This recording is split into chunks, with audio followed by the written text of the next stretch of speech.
Welcome to the Social Podcast, brought to you by Another World Media and F the Box Movement. It's time for real talk with real people. Are you ready? Let's go.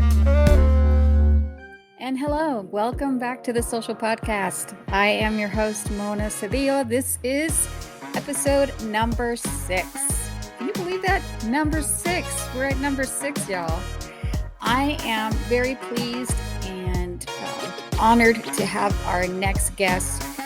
He has been through life up and down, inside and out, and he is on the other side of where he's using his life experiences to help others. Brothers and sisters, welcome, Brother Taj. Hey, good afternoon, Mona. It's good to see you. Yeah. Good to be here. Thank you. I really appreciate it because I know you're busy. You've got all this work that you do. And, you know, I've noticed that there's several organizations you're involved with. Colorado Commission on Criminal and Juvenile Justice. And I also see that you are a program manager at Second Chance Center. Yes, that is correct. Yep. And I've got commission work and then my day-to-day, my 9 to 5 with the Second Chance Center. Yeah. And recently you announced that you are returning to school. Yes, it's been 30 years. It's a pretty good opportunity. I think in the back of my mind, I've always thought about going back to school. Even as I got older, even that challenge was something I kept thinking about. I have 2 kids. My oldest is 25. My youngest is 1. Wow. And, and so that's a little subtle hint to the community that you're still a busy man. You still got it. I'm active, Mona, for real. My 25-year-old lives in Dallas with her mother, and I'm going to move her home to Colorado with me. And she's interested in so she's a pharmacy tech, but is just kind of thinking about moving into something else. And that's going to pretty much entail going to school. And I am all about that and have been super encouraging her. As I was having that discussion with her, I was like, man, it'd probably be an easier sell if I'm exemplifying that myself. I'm more mindful of trying to set an example for my children. And so what better way to do so? At the Second Chance Center, we work with an organization that their whole sort of reason to be is to help people that are formerly incarcerated to enter into the school market, so to speak. And as I was sort of rebuilding our collaboration, because COVID, you can imagine COVID put a wedge on a lot of things that anyone's been doing, especially us. And so we were reconnecting, and the organization is called Advanced EDU.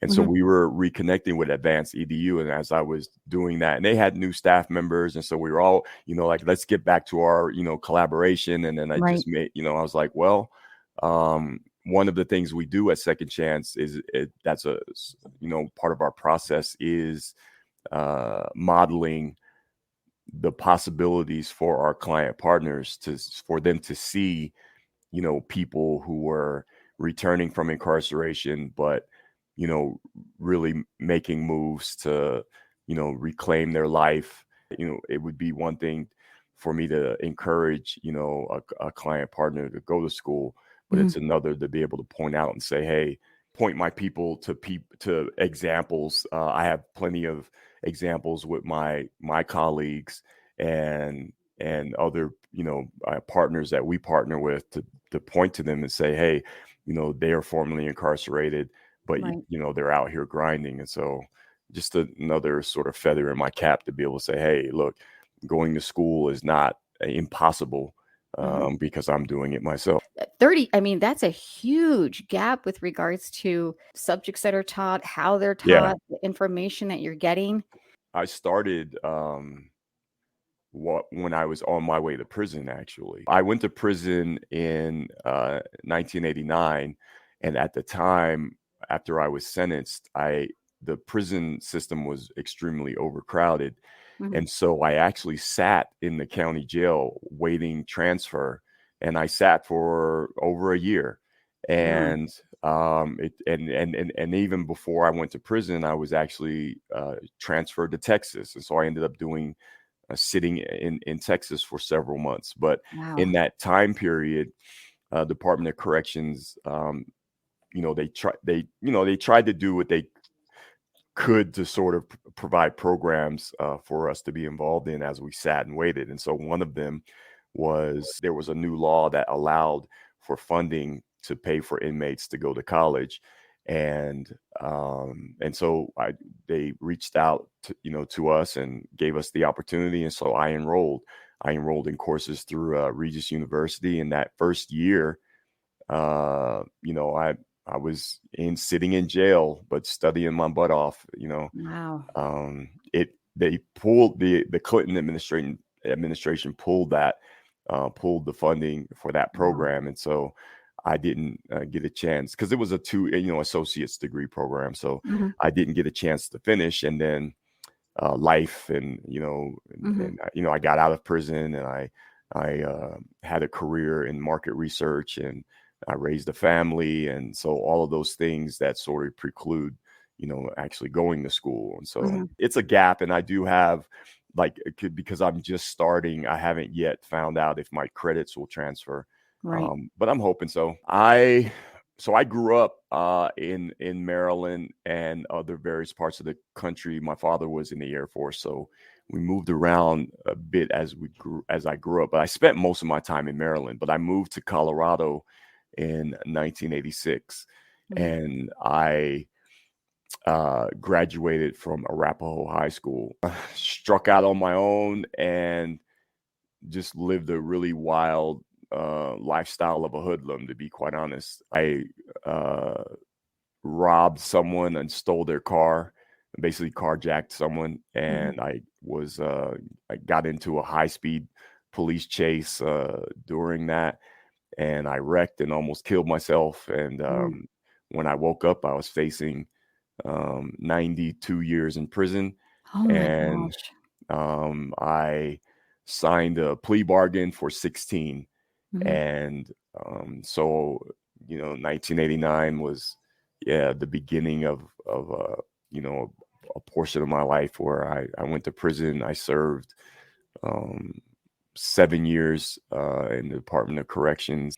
I had a couple turning points because I went when I was young, Mhm. and not with a real sense of, well, life in general, to be quite Mhm. honest, but also like what my surroundings were in terms of society, politics, and history. Now, how old Um, were I, you at that time? I was 19. Oh, Yeah, oh I was wow, 19. you're just Yeah, a baby. yeah, You were yep. still trying to figure out I how to hadn't get up figured on out time for nothing work. yet. I didn't even have underarm hair yet. Those 7 years, again, early adulthood, and this Right. was really about learning about m- my place in the world, and even Mhm. about my own sense of myself. As I was studying, I began, exploring different cultures and different religions, and that sort of journey culminated into this real spiritual struggle to really figure it out. And I had a really close knit group of inmates that I was hanging out with, and a couple of them happened to be Muslim. One of them was a friend Mhm. from my childhood when I first moved to Colorado, and who he himself was in prison for life with a life sentence for murder, but he converted. He went as a juvenile. He shot someone when he was 16 years old. Mm. Was one of the first sort of Colorado gang violence incidents, and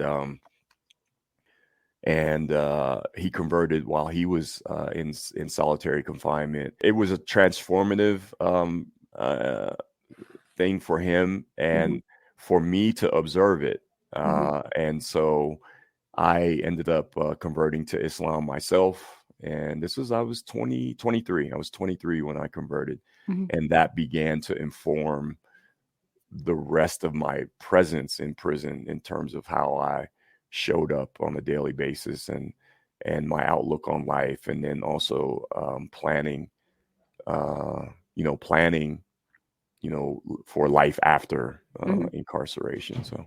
Right. Now, I know that you said you started attending courses while you were still incarcerated. Mhm, Um, I have family that has mhm. been in and out, and I'm wondering, like, what was it that prompted you to choose to educate yourself?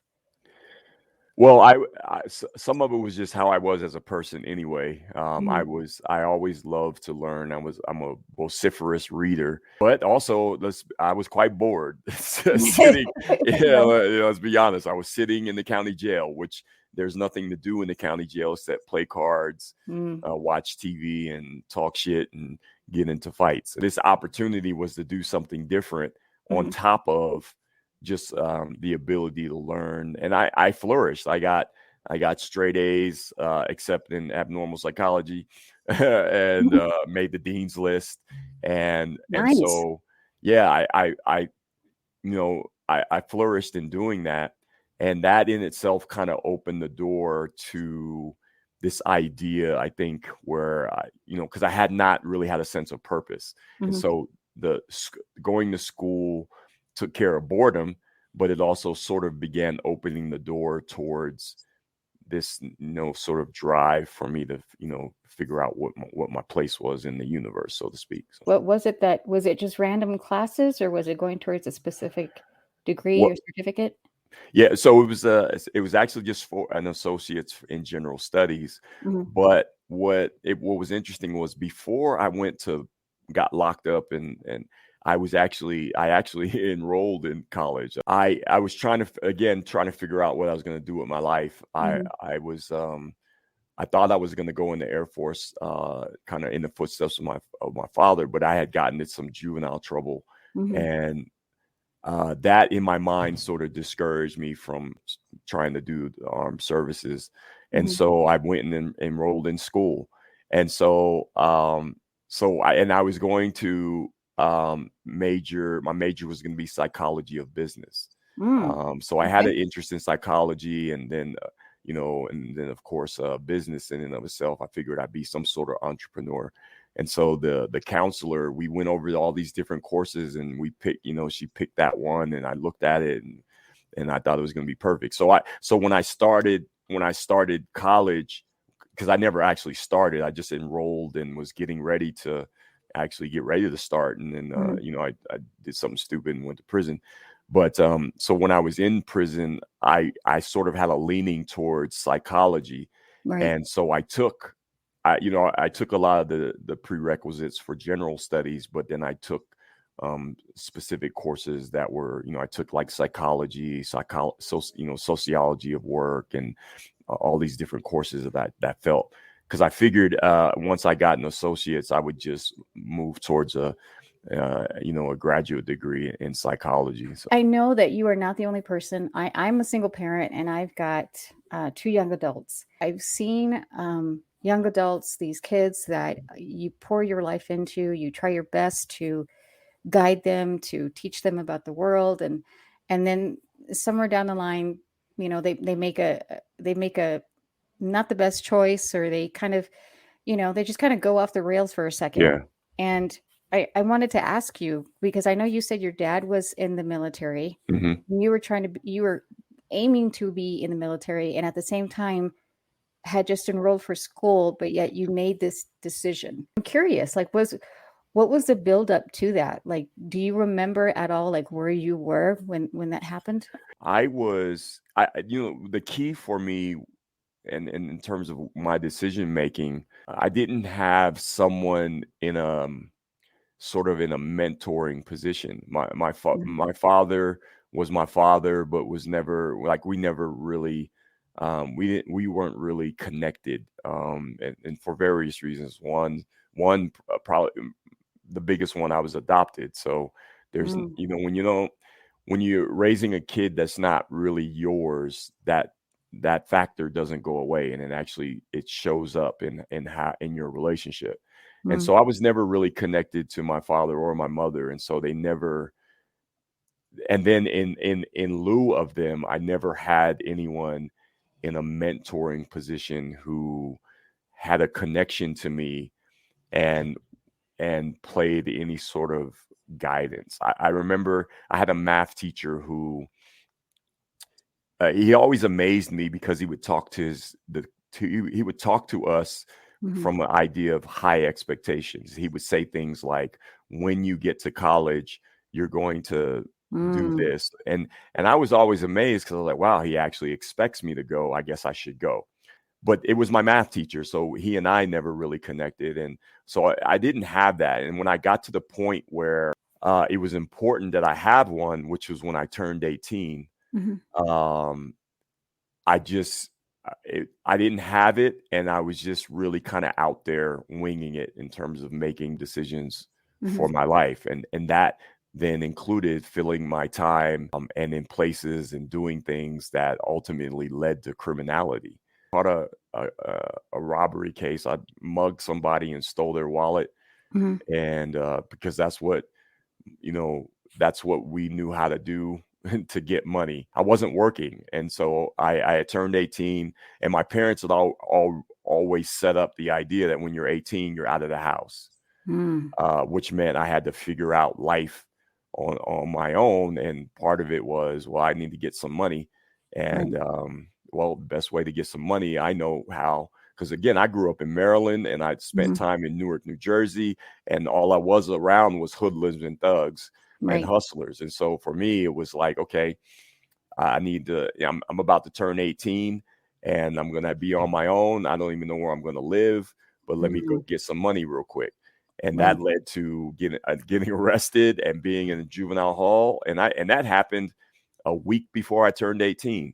And so I got, I went to Lookout Mountain, turned 18, turned 19, and then got out and was still, that whole absence of anyone in a real mentoring position. Then I still was really directionless.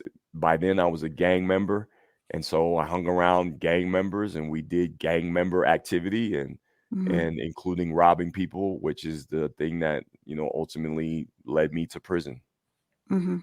Now, I know you said that not having a mentor, not having somebody to kind of guide you along and teach you how to grow up, how to prepare for the world.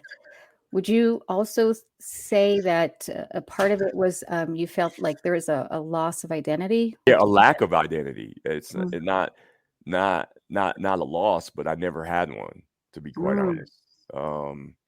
And that absence, that void, gets filled by other things that you think then create your identity. But even as, so I'm 19 and all I really am is a criminal.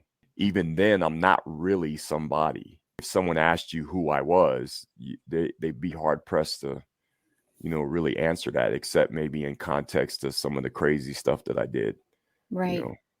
Now, would you say, I know you said that at that time that your identity was that you were a criminal, but I'm wondering if a part of that was because that's how you were treated, or that's how certain adults were relating to you. I say I'm a criminal because I had criminal conviction. So there's a mixture of things. One is that it feels like it's placing a whole bunch of responsibility on someone that's just too young to really understand. Because I don't know a single person, myself included, that hasn't done something stupid several times as a young adult.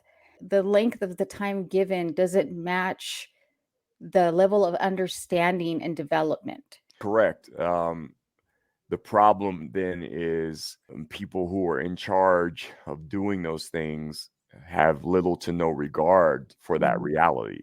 There's little to no regard for the reality that 16, 19, 17-year-old kids are not fully functioned in their brain, and they haven't even done shit in life. They're still developing who they are as a person. And yet, with no regard to that, we start throwing, double digit, triple digit sentences Right. at these kids who commit crimes, especially of violence, which scare the shit out of everybody. And so in our fear and our anger behind being scared, we throw people away. And that's that happened especially in the 90s, when you look at the political backdrop of law and order and racism, because I was sentenced in Arapahoe County in Littleton, Colorado. So you can only imagine how those things have played out over the years in terms of the people who've been sentenced disparately, and especially in that county. You said that's a whole other thing, because that hasn't gone away. That was in the 90s, but we still deal with that predominantly, today. So Yeah. Well, and that's definitely a conversation I'm hoping to have with you on another time. People who know me know that I am a survivor of various assaults. And so being a survivor, being somebody that considers herself an advocate, I know plenty of women, and I have seen over and over again situations where a person who raped a child has a record or a history of sexually assaulting people that are actually dangerous, that sociopaths, whatever, that get a slap on the wrist or don't even get prosecuted at all. To see these people either completely get away with it or get a slap on the wrist, meanwhile the focus is on these young people, it's a part of their journey, get 20, 30, 40 years, and meanwhile the people that are really dangerous, the ones that really they're getting misdemeanors. It makes no sense to me. When you have conversations with people and you bring up the word systemic racism, they say, oh no, Right. No. Why don't we go spend a day in court, in domestic violence court or family court, and you see real legit dangerous people getting away, getting their kids back. I mean, you name it. Meanwhile, you have young people here that made a bad decision, but yet for some reason they're getting the time that I believe the real predators and dangerous people should get. Some of that is driven by our inability to see redemption, what a person who's the recipient of a second chance is able to do. Right. We don't see that. We just figure if they commit a crime, they should go away and never come back. There's an attitude in our society that people go to prison and they never get out. Right. And if they do get out, we're all surprised and happy. But we also know statistically the reality is the opposite. Most people who go to prison, no matter whether they have a year or 100, they get out. It's just a matter of when. That's a reality we haven't really wrapped our head around yet. Yet slowly but surely we're starting to see that, because everywhere you look, somebody's being convicted of a crime. Our whole mass incarceration movement has become non-discriminatory slowly but surely. Although it began that way, people, because their cousins and their next door neighbors and their former teachers and all these people that they know, if not themselves, are now facing criminal charges, and now they're seeing what it's like to be in a courtroom, and they're seeing that. Once you start to realize those things, then the idea of giving people second chances, keeping the door open for redemption and change and transformation, starts to become more of a reality. And then you can start, your justice then is not a justice of convenience and judicial economics, but a one of true justice. Right now, we dispense justice in a way, based on the calendar. That's the only thing that is really the factor of how just we are as a society, is whether or not we have time for it. I know back in the day, when I went through a divorce, I noticed how there is this trend with attorneys about they knew on this day at this time the judge is going to be in a good mood.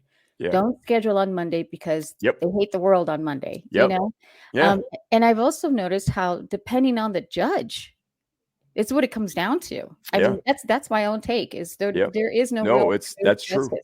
True. That's absolutely true. It's just a matter of what we can do and in the shortest amount of time as possible, because the court system has all of these cases to adjudicate, and there's only 360 days on the calendar. I saw them later because I ended up going back to prison, as you know, when I was in my 40s, and it was starkly apparent then. I went to prison in 2013, and I went on false accusation, and but I made the mistake of taking a plea bargain because I wanted to go home and take care of my kid instead of getting probation that I pled guilty for. The judge gave me prison time. It became very apparent what the machine was about, Right. and then I got out of prison, and my ex-wife, who was the one that pressed those false charges, she did it again, and I faced the same situation. It was deja vu.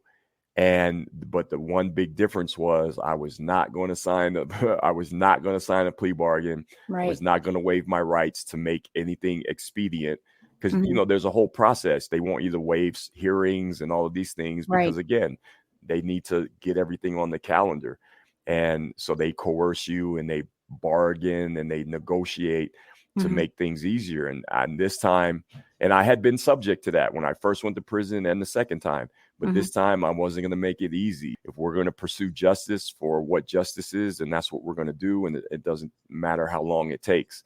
And in my case, it took almost a year, but I was exonerated and vindicated at the end of it.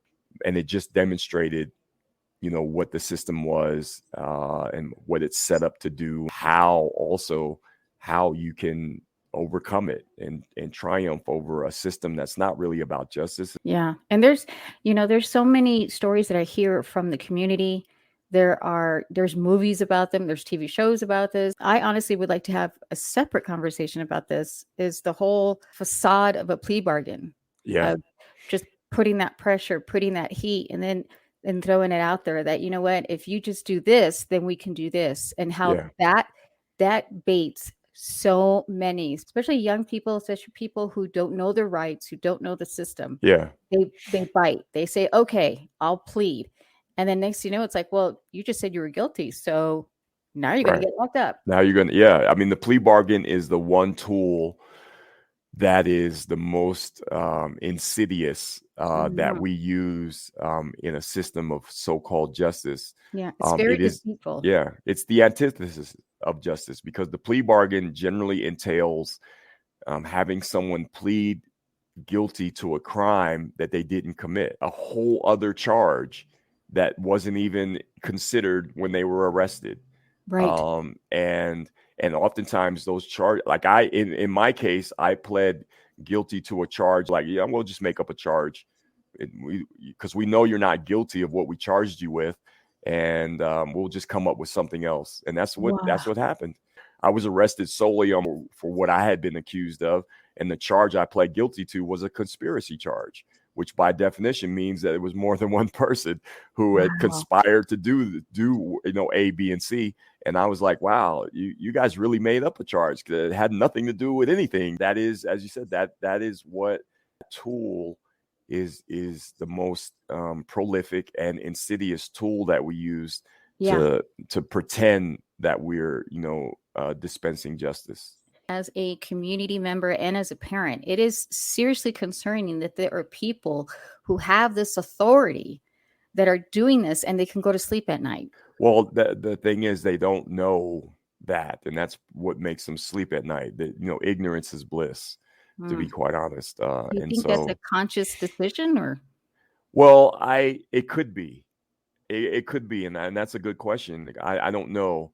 I think for some people it probably is. They just don't care, and what they want is a paycheck, and maybe ultimately their own firm where they can make more money. The machine is what it is, and it's easy to kind of get caught up in it and kind of just go with the status quo.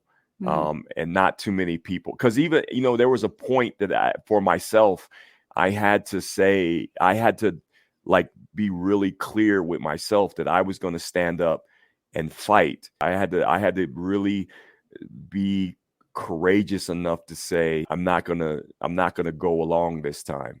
And that's the main problem, because if for example, with plea bargains, if people just chose not to take a plea bargain, and they just said to the court system, you're charging me with this, and I'm not guilty, or I haven't been found guilty. I'm going to make you put in place the process to do so, because that's what we have it for. That's what my constitutional rights are. So I'm going to make you exercise your process to find me guilty or find me innocent. And that process is at least 3 days of trial. You know, if people just said, no, you're charging me with some bullshit, and instead of me taking a plea bargain to go home, I'm going to make you take me to trial. Then the court system would ground to a halt. And then they would have to reassess, why are we charging this? Why are we giving sentences that are for this? Why did we even pull this guy over? You know, you would have to really assess it, because we don't have enough time to do all these trials. So now we got to figure out what trials to really do. And that would put the system in a tailspin. It would have to change the way it traps people. But we have to, you know, it's going to take people collectively to be brave enough, because, you know, it's hard that you get arrested, you sit in the county jail, you lost your job, you're going to lose your apartment and your relationship and your dog, and someone says, hey, you sign this piece of paper and you go home on probation. Most people are going to take that, you know. Once we begin to see the system for what it is, and the solution is to do something radically different, you know. There's that split moment where there's that fear. You know, and I think that's part of the problem is, I mean, my own take is that I see it as an abuse of power. It absolutely is. And I'll give you an example. So especially this last case where there was just a bunch of false accusations and doctored evidence. And it was also clear that the police had really done little to nothing to investigate and vet this thing. I went to my preliminary hearing, and the district attorney asked me to waive my hearing. And I was like, absolutely not. You're going to bring forth the evidence you have against me, and we're going to weigh it in court, and we're going to determine if there's even a case. And he was so upset with me that he then threatened me he said, if you don't waive your preliminary hearing, and he did this 5 minutes before the hearing. He said, if you don't waive it, I'm going to file additional charges, and they'll be aggravated because we'll file it under the habitual criminal statute. And so I wasn't even eligible for habitual criminal, because you have to have 3 felony convictions that also have the same relation in terms of, you know, I had not even had 3 felony convictions. So I was like, the fact that you're threatening me because you don't want to have this hearing, because 1, you're either not prepared, or 2, you're going to be confined to the evidence that you show, which I'm about to rip apart. And, you know, it's an absolute abuse of power. I witnessed a district attorney that same day, because there were like 10 preliminary hearings that day. So that's, if you give even an hour to a hearing, that's 10 hours of hearings. I watched the DA lose her mind, have to get escorted out of the court because a client would not waive his preliminary hearing. Now, mind you, a preliminary hearing is your constitutional right, and it's actually a special right that's given to you if you're arrested, because the idea is you're in jail. We should do something to alleviate that. Right. And so, I mean, that's what it's supposed to be. Yeah, that's what it's supposed to be. And yet a district attorney will come to you and say, hey, I want you to waive that right. And if you waive it, I'll consider a good plea bargain. And most people, they will waive it. If you don't waive it, their reaction is, we're going to threaten you. Not, yep, you're right, and you know, you should keep your right. If this is the USA and this is constitutional, and nope, they get mad at you and they threaten you and they coerce you. And I felt personally disrespected. Right. And I realized this was all of the racist bullshit that's imbued in our court system. You know, you're going to come to me, I'm going to say no, and now you're going to threaten me with 3 times the amount of time. And at the end of the day, I won the case. one, it's so unethical. And two, I personally believe that any attorney or person who considers themselves an attorney who acts this shady, like they need to be disbarred. Like I agree. it's so harmful I to absolutely agree. on so many Yeah. levels. There's someone in the community that is related to somebody that they got like 10 years of prison for stealing a purse. First time offense. I think about the different women I know who have been brutally raped or put in a hospital because of their abusive partner. Right. And that person might get, 3 months of counseling. And this guy steals a purse and gets 10 years. Yeah. Yes. Yep. That's our system. I think most people who are going to get caught up in it at some point, they're going to face that point where they're going to, is a tipping point. Do you stand up? For myself, that was a lesson that I learned, and more than once I had to demonstrate. I had to demonstrate it in beating the case. I had to demonstrate it when I went to prison. And those tipping points are going to come, and I just hope that more and more people, are prepared, for them because they're precedent setting. Right. So now the organization that you work with, we do mentoring. Our focus is post incarceration, and most of the reason why we don't do like a case in progress is because we don't have a lot of the legal resources that we would love to be able to refer and provide people. I have a colleague that works here who is right now in law school for the very reason that she wants to be a lawyer to then come back and provide those legal based services. right. So we do it in an informal sense, Mona, but not something that's as deliberate as we would love to sort of be able to do. Our focus is never going back to prison, Right. but we can't. The reality is also what prison even is, right? Like, why not go back? And it's like, yeah, because it's the new plantation. We know what it, and so if we can assist people and mentor people and counsel people into avoiding it, Right. absolutely. We just Right. that just falls into the realm of like dispensing legal advice. If you ask me about my attitude about plea bargains, I'm like, you'll never have me tell somebody take a plea bargain. I don't give a damn Right. what they have as an incentive. I'm always going to tell somebody, do not take a plea bargain. Right. They may be guilty as hell, and what I'm going to tell them is quit fucking committing crimes. But but I'm never going to tell someone to take a plea bargain. And in that instance, I'm giving you personal advice, telling you that if you take a plea bargain, you're exposing yourself to the manacles and shackles that lead to, free labor and all. So don't do it. And I'm clear about that. But I'm also aware, we always have to walk the tightrope of making sure that, we're doing something that's, proper and ethical. We do have a couple of volunteer lawyers who volunteer their time, but it's not as consistent as we would love it to be, so that we can promote them. Well, that's something that we can throw out there and hopefully manifest that. Yeah, it would be welcome for sure. Yeah. Absolutely welcome. Yeah. So our listeners, there you go. There's a call out. If you are interested in getting involved with this good work that Brother Taj does, please reach out to him and the organization. We've done some things in collaboration with lawyer groups. I know that it's important to have that connection and that as a resource. We used it last year to have a seminar for sealing records.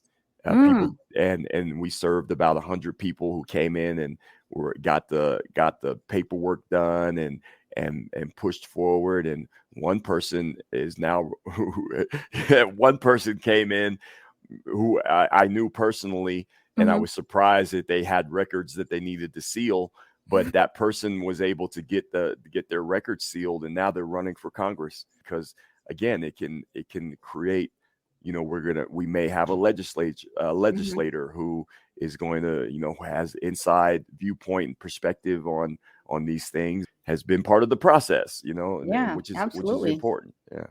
I was thinking about, I had a conversation recently with Wendy Howell with the Colorado Working Family Party. And we talked about how There are people that, have felonies in prison or whatever. For a while, they thought that they couldn't vote. Right. Oh, wow. Yeah. See, that's crazy. The Second Chance Center was actually key in the legislation that now allows parolees to vote. But Mm-hmm. even before that, people thought, if I just had a record, I couldn't vote. Those things are key for Mm-hmm. sure. Oh, absolutely. Because if anything, you think about, there's so many different people. There's not just one type of person that ends up doing time. There's different reasons, different Right. scenarios, different situations. And so to be able to have that open up so that we hear voices from the people, because they are the people, Yeah. that I've seen the inside of the system. If you really want to do some good work and positive change, if you really want to do things that are for the best of the community, then you would open it up to everybody. Yeah. Yeah. I have a wonderful example of just what you said. One of the things that our partners, our partner clients, we have to call them partner clients, face is homelessness, because they generally get out, they don't have a place to stay. We turned 10 years old 2 weeks ago. So one of the things that we said, well, look, we can build an apartment. Let's find one or buy one, and then we were like, you know what? Let's just build one.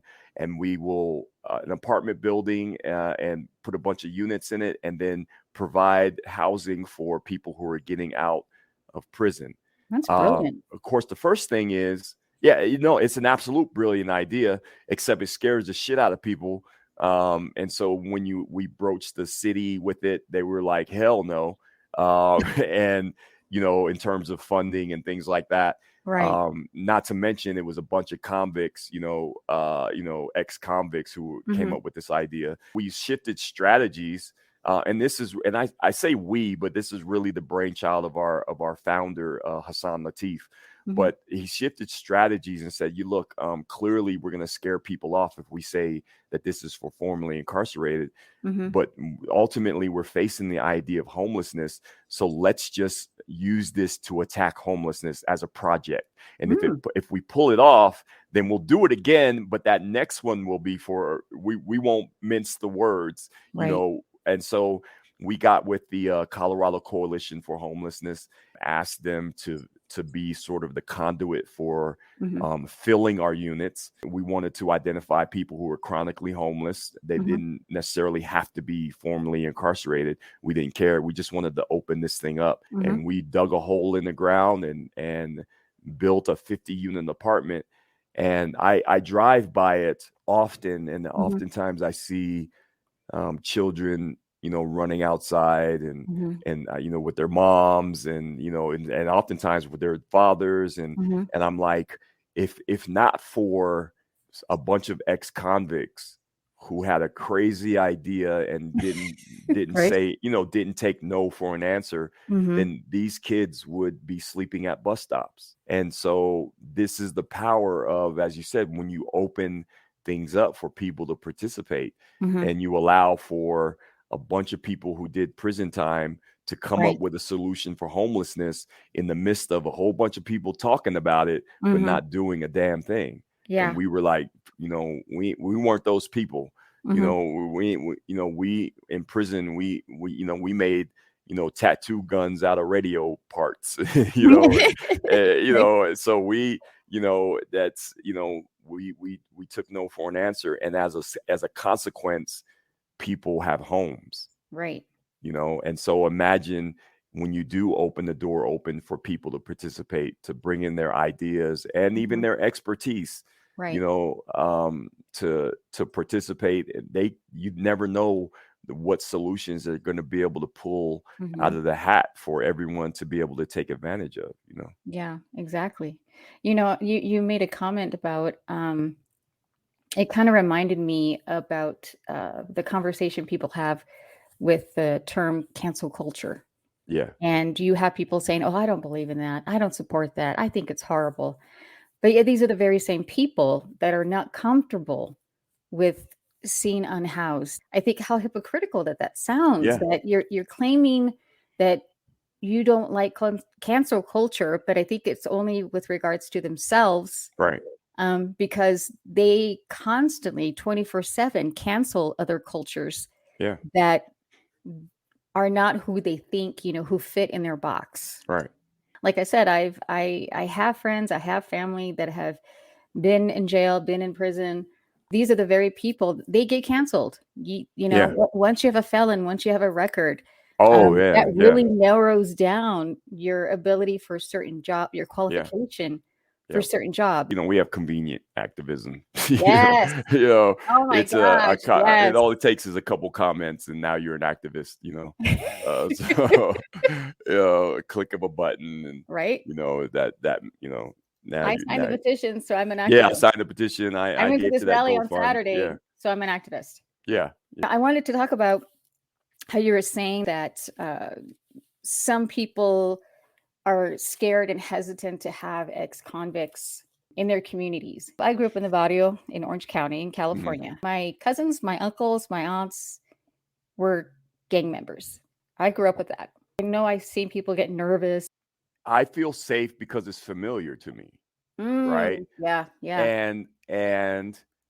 But it's familiar in the sense of like you have an insider's viewpoint so it's easy to look past the tattoos Mhm. and the khakis. Yeah. You know what I'm saying? Like it's easy to look past because first of all, you probably grew up with them or someone like them.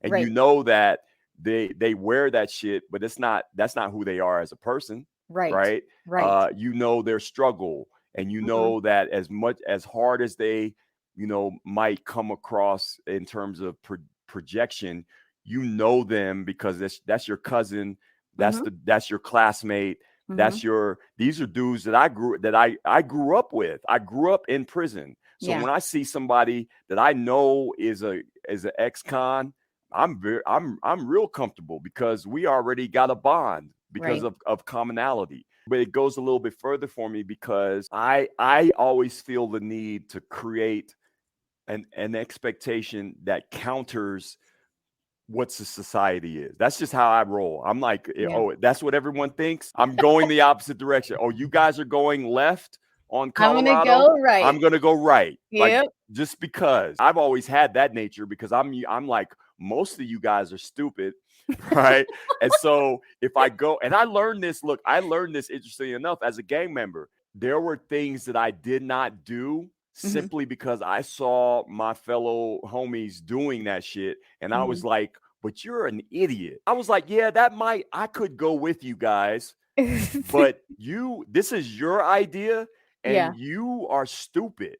Yeah. So I'm going to go ahead and skip that. It resulted in disaster and they were in jail calling me from the jail. And I was like, whoo, I'm glad I skipped that trip. So, Yeah. so I learned like it was self-preservation Mhm. sometimes to Mhm. not do what everybody else is doing. So when I deal with my clients, I tell them there is a societal expectation of Mhm. you, and that is to not stay free. And you need Yeah. to say, you need to realize that is everybody that you're going to meet, with the exception of a few people, that Mhm. they're going to, if they know that you're a felon, you have a felon or felony in your background, that they're not going to want to employ you. They Mhm. don't want you to move into their neighborhoods, Mhm. but you need to defy all of those expectations in terms of them thinking that you're going to go back Yeah. and also reoffend, which will lead you need to defy all of that shit. Right. And anything that we can do that's going to help you defy those expectations, and then that's what we're about. I know for us, our mentality was that we were familia. This, in the street, Right. this is it. We got each other and that's it. Our Right. parents were working or whatever, but that was the concept, is that this is my family. Right. My family at the house is busy or abusive or whatever, or just negligent. In general, there is this sense of belonging, that I have a And place. that's the key. That Mhm. is such the key. That Yeah, that and right there. people miss that. People need to belong. So when you have a hyper individualized society, Mhm. you don't belong anywhere Right. because you just yourself, and you got to carve out your own niche and Mhm. carve out your own home. And that drive is key for us. It's what drives us. And then when it's missing, That's what causes these problems. When a person gets out of prison, they don't belong anywhere except prison. That's what we think, and sometimes that's what they think. Would you say that that's part of the reason why some people are repeat offenders? Yeah. It's not because they're no good or they're lost. It's because that's all they know or they're That's all comfortable they with. know, and they don't belong they don't think that they belong anywhere else, and we don't think they belong anywhere else, and those two expectations have married, and that's the Yeah. baby. As I've gotten older, I've learned to be extreme in my virtues because that's where they're tested. You can believe in giving someone a second chance, and then here comes this child molester who's on parole. I'm Yes. like, well, I say it. I say I believe it. I that's what my work is. Now it's going to be tested. Am I going to help this guy stay out of prison? Because it might mean that the way that we help him is that he doesn't reoffend. Right. But so I got to put myself out there as a care manager to then provide as much as I can that's going to sink into this guy's brain that he doesn't rob a bank, doesn't mug some old lady and or attack a child, right? All of those things come into play because I have a philosophy that if you do have a conviction in something that's virtuous, it's going to be tested by something extreme. That's been my experience. But it's because it creates the truth of your conviction. Do you really, really believe that people deserve second chances? Wow. And if I believe it, then it's going to be, if I believe it, then yep, here comes that, here comes that child molester. Here comes the guy who was one case away from a life sentence, right? And I got to help him. He doesn't have a job. He just got fired and he just got into a fight with his baby mama and thrown out the house. But if he goes and commits a robbery or he goes and sells drugs to make ends meet, he's going to go to prison for life. And honestly, the way I tell them, I really do tell them, you do belong here. You might be a pariah.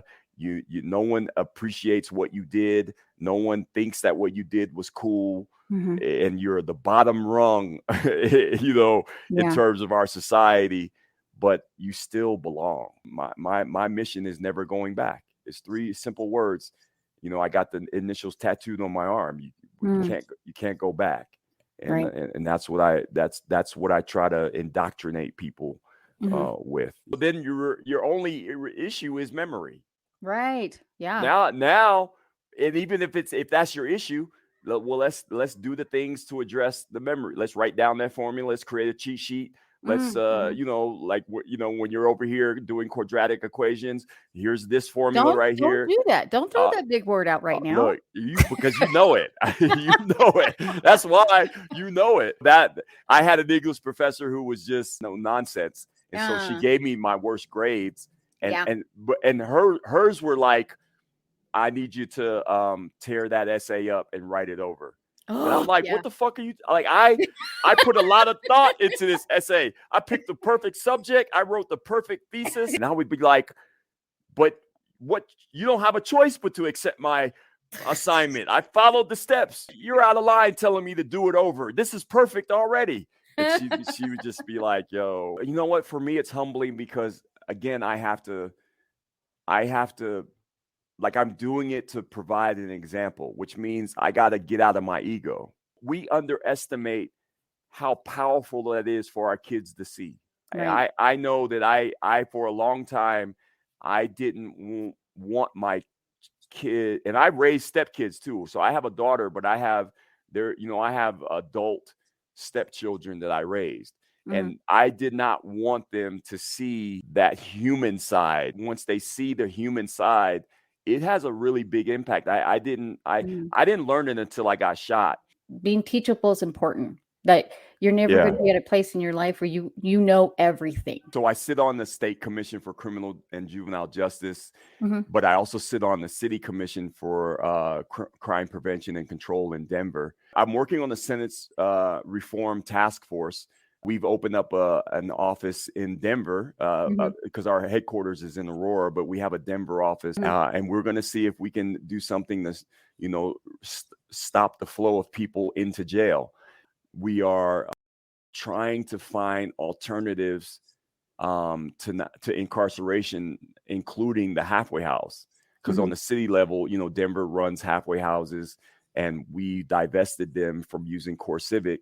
And so now it's like, oh, wait, so if we're not going to use a private prison firm, who's going to do it? Ooh, I guess the communities. So my real duties at the Second Chance Center, what I was originally hired for, was to insert case management programming in the Department of Correction facilities. Now, do you guys have any kind of programs or opportunities for people to get involved, to volunteer? Oh man, yeah, absolutely. And both offices, even a couple internship opportunities, but the mentoring group is like a flagship group. So I invite anybody. It's Saturday mornings at 9:00. We usually serve lunch, but it's a wonderful fellowship. And it's at our Aurora office right on 2nd and Potomac. The address is 224 Potomac. It's pretty easy to remember. Yeah. And it's every Saturday. We're not just a reentry organization. We are a community organization. And so we want people to come. We have plenty of opportunities for people to come and belong, whether you can help facilitate a program or just participate in a program. There are plenty. We are growing. We're going to take, the project I told you that we did with the homelessness. We are going to reproduce that project, and it's going to cost 3 times as much, but it's going to be 3 times as big. And so we ain't playing, Mona. So I love it. We got, and there's plenty of work. So we can find something for anyone to do around here for sure. And we welcome the community to be involved with us for sure. There's a website, scccolorado.org. But the best way I'm going to be honest with you, the best way is just walk through our doors. We welcome we get people in the community that just come by and they're like, man, I just wanted to see what this is about. That's how a lot of our clients come to us as walk-ins. They get referred maybe by a parole officer or a probation officer, but it starts with them walking through the door. But our website has all our information there. Our programs are listed there. Staff, contact information for any of us is listed there. We always talk about like how it takes us all working together. And it really, that's a truth. It's a maxim for a lot of things, because if you go to prison, it doesn't mean that you're not part of society. It just means that you're on hiatus for however long it is. If you're in jail, you're still part of society. And we have to, as a society, stop the things that exacerbate how beds are filled. And the only way that we can do that is if there is collaboration and that sense of belonging that we not just want for ourselves, but we need to want it for each other. My personal hero is Harriet Tubman, because she had the audacity to think that she wasn't a slave. And for people in prison and jail, you almost have to have the audacity to think that you're really not a criminal. You really are not the crime that you committed, and you really do not belong in prison. And then on top of the audacity to seek freedom, when she got it, true to sort of Mahayana Buddhist thought, when she got nirvana, when she got freedom, she came back and brought other people to it. It's what we do in general as an organization. But I think it's something in society that if you have a sense of freedom, if you understand things that will give people liberation, then you should put yourself in a position to help and put your hand out and take others to that point as well. So I really appreciate taking the time to have this conversation, and I would love to have you back to have different episodes about the different subjects that we talked on, if you're comfortable with that. Absolutely. It was a pleasure, and I'm honored that you even asked me to do this, and I just thoroughly enjoyed it. And anytime you need me back, let me know, and I'm running. Wonderful. All right. And shout out to everybody that's been listening to this episode. You heard all the contact information to get involved. We just want to encourage everybody to, if this stirred your heart, this got you thinking, please go that extra step, reach out, get connected, be a part of the solution.